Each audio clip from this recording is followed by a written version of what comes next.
Гидрофилканы, гидрофильный масланы сөз түрдө бетти тазалоочу гель менен, пенка менен, молочко менен жууш керекпи же жокпу? Ал тууралуу ойлор көп болот. Блогерлердин баары бир туруп эле кыркышат. Жок, обязательно жууш керек, гидрофилканы жубасаңар болбойт, беттеги жанагы эмелер жакшы кетпейт деп. Кээ бирөө айтат, жок, кереги жок дейт. Мен врач-дерматолог катары көп жылдык терини кармап, тери менен иштеп жүргөн адам катары биохимия, биофизиологияны түшүнүш үчүн клиникалык макалаларды издедим. Баягы эле биз жакшы көргөн ChatGPT'биз бар, сайттар бар. Чындап айтканда, чоң рандомизированный деп коет, көп адамга жасалган изилдөөлөр болбоптур. Кичинекей, чакан, коммерциялык изилдөөлөр болуптур. Кээ бир фирмаларга, мисалы, көбүрөөк тазалоочу каражаттар сатыш керек, кээ бирөөнө өзүнүн майын сатыш керек. Ошон үчүн акыры кандай резюме, кандай жыйынтык. 100% гидрофилканы жууп салыш керек деген изилдөөлөр болуптур. Эч бир тастыкталган нерсе жок.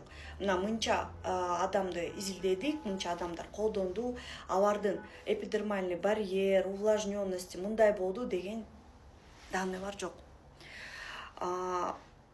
Мындай жыйынтык чыкты. Индивидуалдуу. Терини карайсыңар. Мен ойлогондой эле да, мен ошондой сезгем, мен өзүмө ошондой жыйынтык кылгам, бирок көп спорт эткем. Мен мисалы азыркы жаштар жакшы билет эмеспи? Жок, жууш керек, бүт блогердин баары ошентип айтып атат деп. Блогерлер каяктан билет? Блогерлер башка блогерлерден билет, бир жерден угат. На самом деле эч ким беттерге сүйкөп, ошону санап, апатайын аппарат менен ченеп жасап көргөн жок. Ошондуктан терини карагыла. Эгерде күнүгө гидрофилка менен жуатып, жирность, липкость, мындай поралар көбөйүп кетсе, анда жууп койгом. Мен мисалы өзүмө кандай кылам? Жумасына 2-3 жолу гель умывание колдоном. Биринчи гидрофильный масло менен жуйм, анан гель умывание менен жууп салам. Кээде теринер кургап кетет. Туруп мына кышында кургап кетет, жайында кээде кургап кетет. Ошондо дагы көбүрөөк гидрофилка менен жуйм, гельди кичине алып коем.